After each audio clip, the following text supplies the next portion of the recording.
Could a notorious serial killer be to blame for taking away a local mother of 4?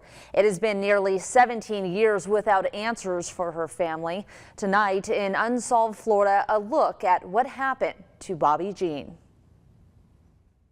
It has been a little scary because you never know what's going on, and just to see that it's right across from where we work at is really shocking. October 1st, 2007. A grisly discovery off the beaten path in the Tallahassee woods brings 2.5 years of wondering to a close. They just left her like she was trash in the woods, like she was an animal, that she didn't matter. But begins an entirely new chapter, empty of closure. You can't find peace until you find all the pieces. Elaine Tew still lives in the Kaplan home where she raised her family. I love this one because this is her with her brothers. Her only daughter, Bobbi Jean Tew, was born June 22nd, 1971, the second of 4 kids. An animal lover who fell in love with a guy she met at the local bowling alley. She was always looking for somebody actually to love her. Of course, then John came along and she loved him till the day she died. She was really outgoing, funny. She never met a stranger. They married young and moved to Monticello, had 4 children together before tragedy struck the first time. The youngest, baby Casey, passing away at 2 months from SIDS, something that seemed to spark a change in Bobbi Jean. That happened, she went a little wild. The people she was hanging out with, I was scared of what I thought would have happened. By the time 2005 rolled around, she and John were divorced. And even though he had custody of the kids a majority of the time, she was always in touch. Until she hadn't called us in a long time, and she was supposed to take me to a Kenny Chesney concert after my birthday. It was after Bobbi missed her daughter's 10th birthday. They knew something was very wrong. The family turning to the local news to try and find her. If she's out there, you know, that she really needs to get in contact to let the kids know that she's all right. The family taking in Bobbi's pets left abandoned at her home. This is my cat that my mama gave me, and I found it at my mama's house. Years passed without any answers until around 3 p.m. on October 1st, 2007, a man on a footpath in a transient area noticing a pair of white sneakers, then a skull. Looking at the scene, we started locating more kind of bones scattered throughout. Lieutenant Brendan Bruner of the Leon County Sheriff's Office says deputies did a thorough job back then, combing through the Florida dirt and debris for days. Dental records and DNA later confirming what they already knew. Investigators say the skeletal remains discovered last week in a wooded area of Tennessee Capitol Boulevard are those of Bobbi Jean Tew. We're just sad.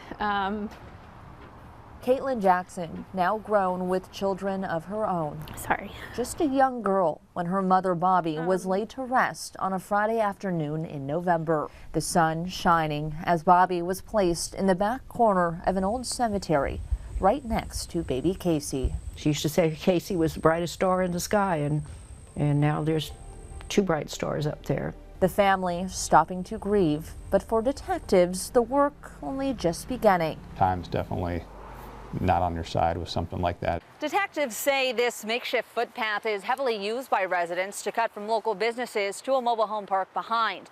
That's where they believe Bobbi was headed when whatever happened happened. Her body then dragged roughly 25 yards off into the brush, where it lay for more than 2 years before being discovered. Police put together a timeline of her final known moments. She caught a ride from an auto repair shop in Midway to this mobile home park off Tennessee Street. Nobody could really provide us with any sort of information. Based on the condition of Bobbi's body, detectives believe she had likely been there since around the time she stopped calling her family. I believe that you can narrow it down within just that couple-day period that she was reported missing, that she was probably killed.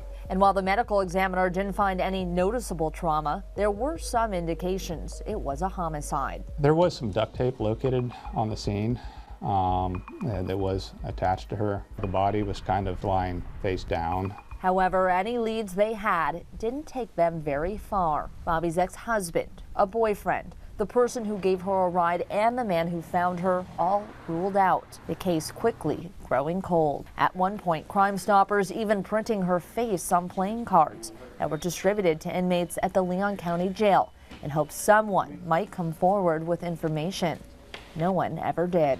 In 2017, 10 years after her remains were found, Lieutenant Bruner pulled it from the cold case file and made an eerie connection. I was working with a gentleman over at the Florida Department of Law Enforcement, and we realized that Sam Little was kind of in that same area that Bobbi Jean was located. Samuel Little, the notorious serial killer known for his photographic memory and drawings of his victims, liked to sneak up behind vulnerable women before strangling them with his bare hands. He confessed more than 90 murders across the nation to a Texas Ranger. They was broke and homeless, and they walked right into my spider web.